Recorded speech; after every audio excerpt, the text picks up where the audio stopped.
아브넬이 자기를 대신하여 전령들을 다윗에게 보내어 이르되, 이 땅이 누구의 것이니까? 당신은 나와 더불어 언약을 맺사이다. 내 손이 당신을 도와 온 이스라엘이 당신에게 돌아가게 하리이다. 하니 다윗이 이르되, 좋다. 내가 너와 언약을 맺거니와 내가 내게 한 가지 일을 요구하노니 나를 보러 올 때 우선 사울의 딸 미갈을 데리고 오라. 그리하지 아니하면 내 얼굴을 보지 못하리라 하고 다윗이 사울의 아들 이스보셋에게 전령들을 보내 이르되, 내 처 미갈을 내게로 돌리라. 그는 내가 전에 블레셋 사람의 포피 100개로 나와 정언한 자니라. 하니 이스보셋이 사람을 보내 그의 남편 라이스의 아들 발디엘에게서 그를 빼앗아오매 그의 남편이 그와 함께 오되 울며 바후림까지 따라왔더니 아브넬이 그에게 돌아가라. 함에 돌아가니라. 아브넬이 이스라엘 장로들에게 말하여 이르되, 너희가 여러 번 다윗을 너희의 임금으로 세우기를 구하였으니 이제 그대로 하라. 여호와께서 이미 다윗에 대하여 말씀하시기를 내가 내 종 다윗의 손으로 내 백성 이스라엘을 구원하여 블레셋 사람의 손과 모든 대적의 손에서 벗어나게 하리라 하셨음이니라. 아브넬이 또 베냐민 사람의 귀에 말하고 아브넬이 이스라엘과 베냐민의 온 집이 선하게 여기는 모든 것을 다윗의 귀에 말하려고 헤브론으로 가니라. 아브넬이 부하 20명과 더불어 헤브론에 이르러 다윗에게 나아가니 다윗이 아브넬과 그와 함께 한 사람을 위하여 잔치를 배설하였더라. 아브넬이 다윗에게 말하되, 내가 일어나 가서 온 이스라엘 무리를 내 주 왕의 앞에 모아 더불어 언약을 맺게 하고 마음에 원하시는 대로 모든 것을 다스리시게 하리이다. 이에 다윗이 아브넬을 보내매 그가 평안히 가니라. 할렐루야! 행복한 아침 묵상으로 행복을 드리는 김혜미 전도사입니다. 한 주도 주님과 함께 승리하셨나요? 오늘도 우리에게 주실 하나님의 말씀을 사모하며 말씀 안에 거하는 복된 삶을 살아갈 수 있기를 소망합니다. 여러분, 이솝오화 중에 비겁한 박쥐라는 이야기를 들어보신 적 있으신가요? 이야기는 이렇습니다. 어느 한 숲속 마을에 살고 있는 동물 친구들끼리 서로 싸움이 일어났습니다. 하늘에 나는 동물과 땅에 사는 동물끼리 서로 팔을 나누어 서열 분쟁이 일어나게 된 것이죠. 그런데 그 중에 박쥐가 좀 애매했습니다. 땅에 사는 동물이라 하기도 좀 그렇고 그렇다고 해서 하늘에 나는 새라고 하기도 좀 그런 애매한 박쥐였습니다. 그런 박쥐는 꾀를 부리기 시작하죠. 박쥐는 눈치를 살피며 이쪽 저쪽을 돌아다니면서 유리한 상황에 놓여있는 편을 들고 있는 것입니다. 얼마 후 숲속 마을에는 분쟁이 그치고 다시 평화가 찾아왔습니다. 동맹을 맺고 서로 사이좋게 지내기로 약속한 것입니다. 그런데 비겁하게 눈치를 살피던 이 박쥐는 모든 동물 친구들에게 버림을 받고 쫓겨나게 되는데 그 후로부터 어두운 동굴에 들어가 꼭꼭 숨어 살았다는 재미있는 이야기입니다. 공동체 안에서 그때그때마다 자신에게 유리한 편에 드는 비겁한 사람을 보고 박쥐 같은 사람이다 라고 표현하기도 하죠. 오늘 본문에서도 이 숲속 마을에 비겁한 박쥐 같은 한 인물이 등장하는데요. 바로 아브넬입니다. 오늘 말씀을 통하여 하나님께서 어떠한 교훈을 주고자 하는지 알아보고자 합니다. 하나님은 사울을 대신할 왕으로 다윗을 세우십니다. 사무엘을 통하여 기름을 부으시고 하나님의 분명한 뜻을 보이시죠. 사울 왕이 죽은 후에 다윗이 왕으로 세워지는 것은 어쩌면 당연한 일일 것이었습니다. 그런데 사울과 사촌지간이었던 아브넬은 그 권력을 탐한 욕심으로 사울의 아들이었던 이스보셋을 새로운 인간 왕으로 세우며 두 나라로 분열시키게 됩니다. 사울의 아들 이스보셋의 세력과 다윗의 세력이 서로 전쟁을 하게 되면서 이 과정에서 많은 이스라엘 백성들이 고통스러운 시간을 보내야만 했습니다. 그러나 이스보셋의 편에서 그 군대를 지휘하던 아브넬의 권력은 점점 더 커져만 갔죠. 심지어 사울의 후궁을 탐하는 정도에 이르기까지 그 권력은 타락된 권력이 되었습니다. 그런데 그 전세는 점점 이스보셋의 편에서 불리하게 흘러갔습니다. 다윗과 이스보셋의 전쟁에서 지속적으로 다윗이 승리하게 된 것이죠. 이런 상황에서 아브넬은 자기가 세운 이스보셋을 배신하고 다윗의 편에 서기로 결심합니다. 이렇게 갔다가는 자신도 이스보셋과 함께 반역자가 될 것이라고 생각했기 때문이죠. 12절 말씀에 이 나라가 누구의 것이냐, 그러니 나의 언약을 맺어주신다면 제가 왕의 편에 서서 모든 이스라엘 백성이 왕께 돌아갈 수 있도록 하겠습니다 라고 말합니다.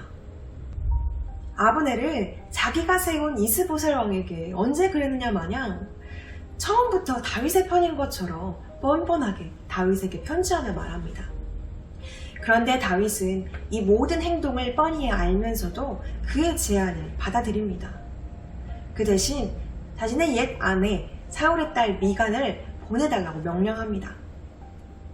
그렇게 다윗은 미갈을 다시 데려올 수 있었죠. 이에 아브넬은 이스라엘 장로들과 베냐민 지파 백성들을 설득하기 시작합니다.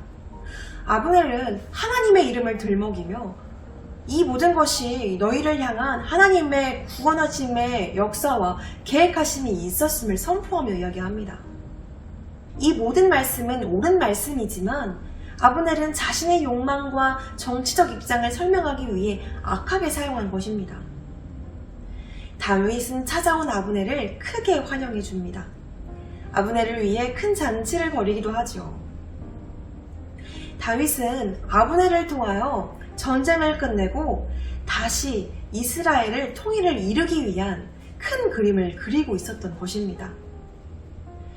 아브넬은 불의한 사람이었지만 다윗은 다시 이스라엘의 통일을 이루고 왕권 광화를 이루고자 하기 위하여 그와 손을 잡았던 것입니다. 아브넬은 끝까지 자기 유익을 위한 선택을 하고 그 과정에서 하나님의 이름을 이용하면서까지 한 교활한 모습을 보이기도 합니다. 그러나 하나님께서는 이런 인간의 계획과 길을 사용하셔서 하나님의 선한 일들을 이루어 가셨습니다. 사랑하는 성도 여러분, 여러분들은 어느 편에 서 계십니까? 하나님께서는 하나님 편에 있는 사람들에게 진정한 승리를 경험케 하여 주십니다. 우리가 살아가는 세상 가운데 때로는 우리의 생각으로 이해되지 않는 상황과 맞지 않는 사람들과 함께 있어야 할 상황이 있을 수 있습니다. 그러나 이 모든 것이 하나님의 분명한 계획 가운데 이루어진 일들임을 믿는 우리가 되어야 할 것입니다. 그리고 우리의 연약한 생각과 계획으로 나의 인생을 만들어 살아가곤 합니다.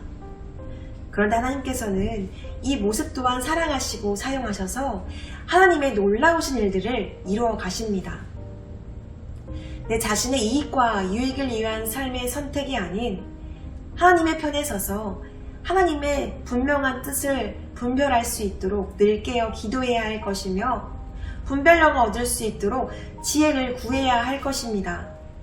자신의 뜻에 합한 선택의 삶이 아닌 하나님 편에 서서 진정한 승리를 외칠 수 있는 참된 승리자의 삶을 살아가는 우리 모두가 되기를 예수님의 이름으로 축복드립니다.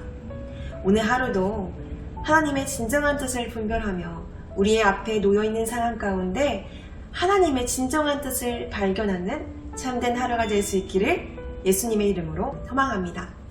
다 함께 기도하겠습니다. 사랑하는 하나님, 감사합니다. 우리가 살아가고 있는 세상 가운데 자신의 편에 합당한 선택의 삶이 아닌 끝까지 하나님 편에 남아있어 참된 승리를 누리며 살아갈 수 있는 그리스도인들의 삶이 되어질 수 있도록 도와주시옵소서. 오늘도 주님께 감사드리오며 사랑하는 예수님의 이름으로 기도합니다. 아멘. 어떠한 시련이 와도 수많은 유혹 속에도 신실하신 주님 약속 나 붙들리라. 세상이 이해 못하고 우리를 조롱하려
세상 등지고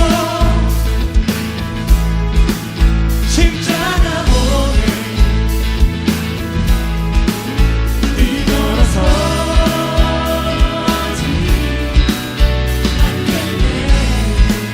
뒤돌아서지 않겠네 뒤돌아서지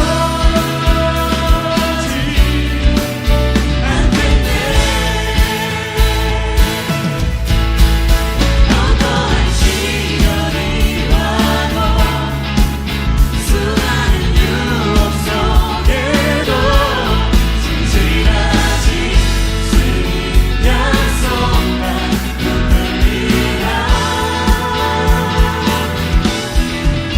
세상이 이해 못하고 우리를 조롱하여도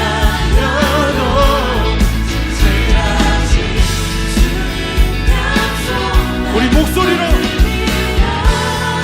어떠한 시련이 와도 어떠한 시련이 와도 수많은 유혹 속에도 진실하지 주님 약속만 붙들려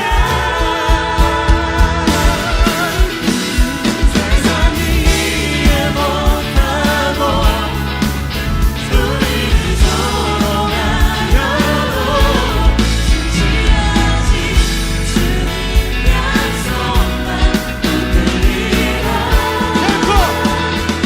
오래 서지 않으리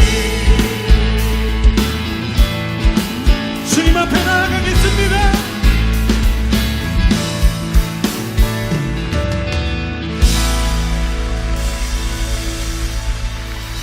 우리의 삶을 주로 역사하시는 그 영혼으로 인도하시는 주님 찬양합니다.